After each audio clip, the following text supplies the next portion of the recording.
because that went over my head. And the leaves fell, you know, like I said, you know, they fell. Huh? I'll put a note in her book for the rest of the story. I'm sorry, I forgot your name. Officer Wade. Wait. Okay, I'll write that down. The officer that took the report is Officer Captain. Alright, here. Wait a minute. I don't like being video. Oh, okay, alright, no problem. Video will get along. Okay. Thanks again, Officer Wade. When do you think the detective will be by? I can't promise that they'll be by. I said, you know, we'll pass this on to him. He's his own detective. He needs to contact you or he'll contact you. As far as when, I can't tell you. Well, I think we need to question my nephew and my sister, you know, because, you know, I'm serious, because my nephew covered this up. I know he did. You know, he's the only one possible. You have the name of the officer captain? No. Can you write it down, please, now? Okay, something happens tonight? Good. Okay.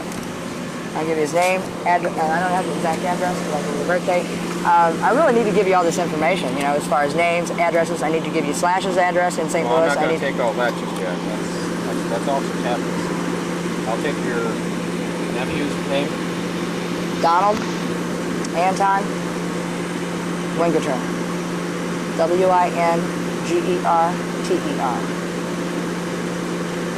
Okay. Date of birth, 7/21.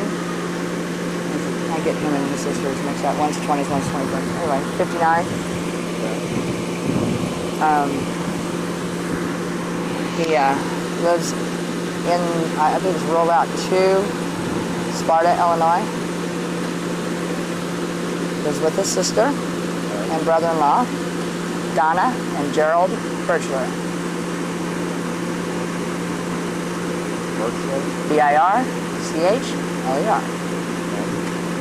Donna and Gerald, okay? My sister's name is Valjean, actually T. Valjean Wingerter. V-A-L is T is for Thurman. Valjean, V-A-L-J-E-A-N. Is that who he's staying with over here? Uh-huh. What's the name T, it's Thurma Valjean Wingerter, W-I-N-G-E-R-T-E-R. Okay. She's at 13C, Julie Lane.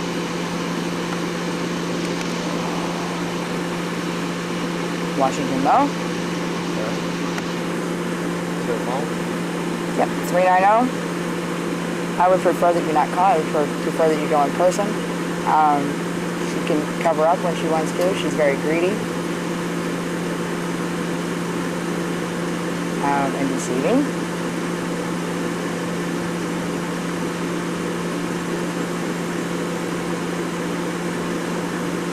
Make a note that she contacted Slash of Guns N' Roses.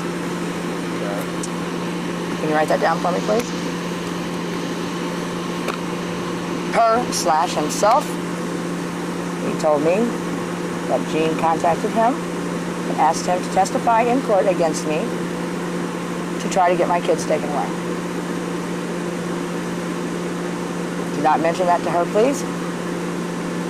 I don't want her to know I know. Who's Gene? Because I intend to entrap her. Who's Gene? My sister. Gene? Thelma Valjean Wingerter. She does not know that I know that. The only way she would know that is if her and Slash communicate, or the officers tell her. It's me, Slash, and you, and the only one to know. So the only way she's going to know that I know that information. So she contacted Slash, first Slash, Gene contacted him to have him testify against you. Mm-hmm. In order to get my children taken away from me. And then after we argued, he said that he wasn't going to get involved, but then after we argued, he said when he was done with me, he would make sure that my children were taken away. And he's got enough money that he can pay off enough people to do it, and I'm going to make sure it don't happen.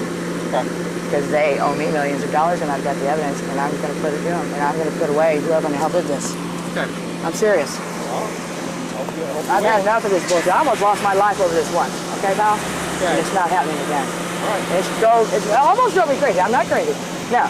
But I tell you what, it's just, I don't know, if you've ever had anything happen to you and you've been hit on the head and suffered memory loss, you would never understand what I've been going through, trying to remember. And what people told me was not good enough. My dad always told me, do not believe anything anybody tells you, and only half of what you see. Well, I finally dug through my shed last summer and got physical evidence and proof and an 8-track recording, verbal contract and recording, the original recording of Welcome to the Jungle that was done in 1985. Before the recording came out on Geffen Records, I have.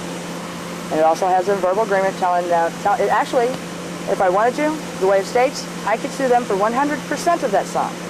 Okay. Because the way they stated, here is your song you wrote, Jenny, and we will be back to take care of you and pay you when we get a record contract. That was before they even had a record contract. Okay. Well. And they don't seem to think that I've got this, and now they're trying to make me look like I'm going cuckoo so they don't have to pay. It's not happening. Get a hold of Regal, I guess, first thing. Be back in the morning. Oh, definitely. I'm calling Dave Aaron at home right now. Okay. Let him know I will be in tomorrow to discuss this matter. Okay. Good luck. Thank you.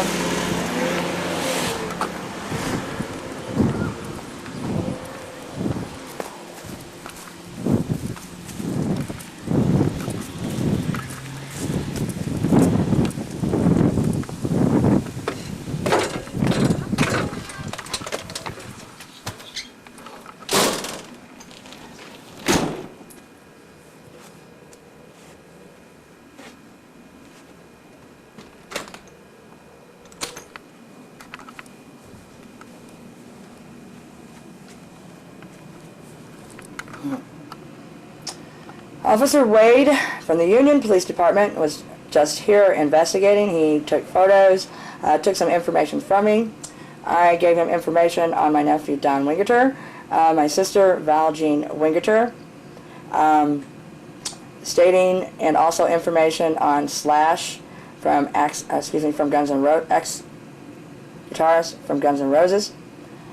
I had a confrontation with Slash Friday evening at the American Theater after the Alice Cooper show. He threatened to kill me if I tried to contact him again. His girlfriend Dee Dee threatened to kill me if I tried to contact him again.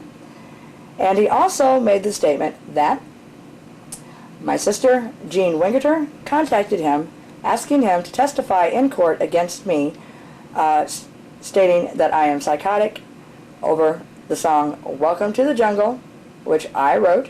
I have physical evidence and proof that I wrote that song, and actually William Bailey, aka Axl Rose, was contracted by me in 1981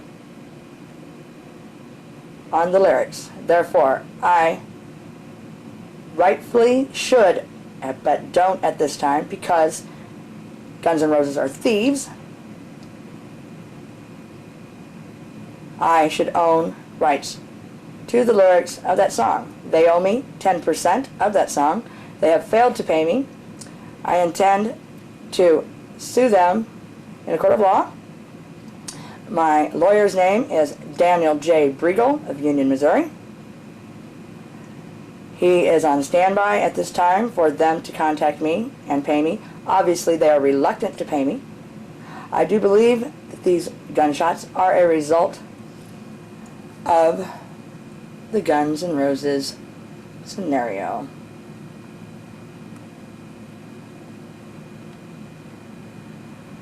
And I intend to prove it. And Slash made the statement Friday evening, September 29th, that my sister Jean contacted him asking him to testify against me in the court of law in order to have my children taken away from me. At first, at the beginning of the conversation, he said he refused to, but after the argument continued, he decided that he is going to testify against me, and he said if I call him again, he will testify against me, and when he's done, I will never see my children again. I intend to prove them all wrong. And if I don't, somebody paid somebody off. So anyone who gets a hold of this material, remember the names, remember the places.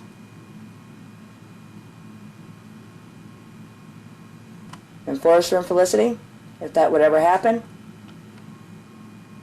make sure you take care of it, guys, when you turn 18.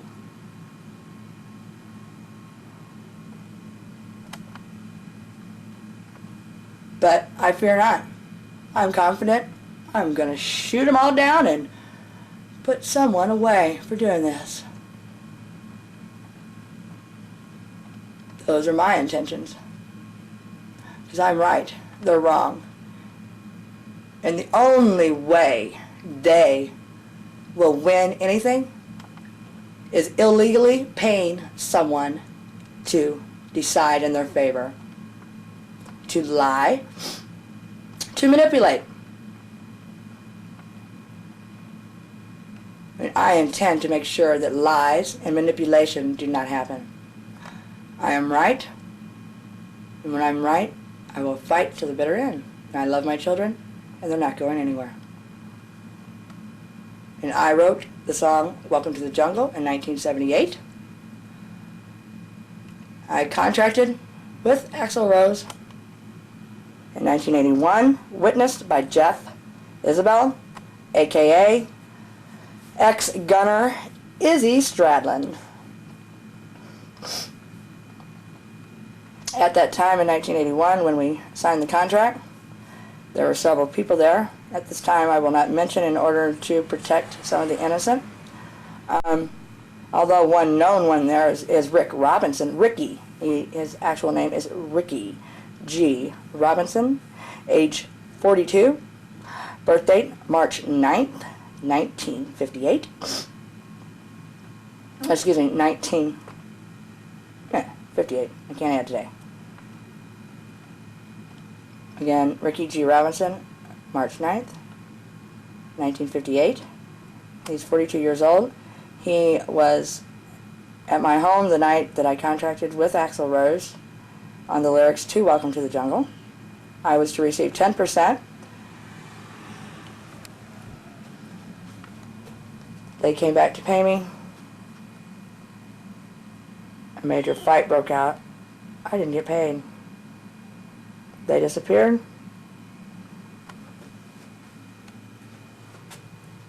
My ex-fiance dislocated my elbow on October the 7th, 1989, at Katie Frew, which is slash Saul Hudson, cousin.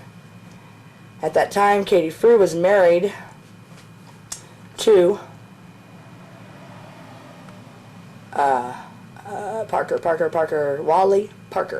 Walter, I believe Richard Parker, age 40, birth date same as mine, except he is 2 years older than I am. His birth date is March 20th, 1960. And as again, Katie Frew was married to Wally Parker at the time the fight happened with Guns N' Roses at their home in Fairview Heights, Illinois, which is to this day boarded up ever since that fight happened 11 years ago. You will find documentation. Oh, nope, I didn't get that shot. There was somebody standing outside when I drove by, so I didn't get a picture of the house. But I will guarantee you, these gunshots are related. And I will guarantee you there is a conspiracy to commit murder again. And I intend to prove it.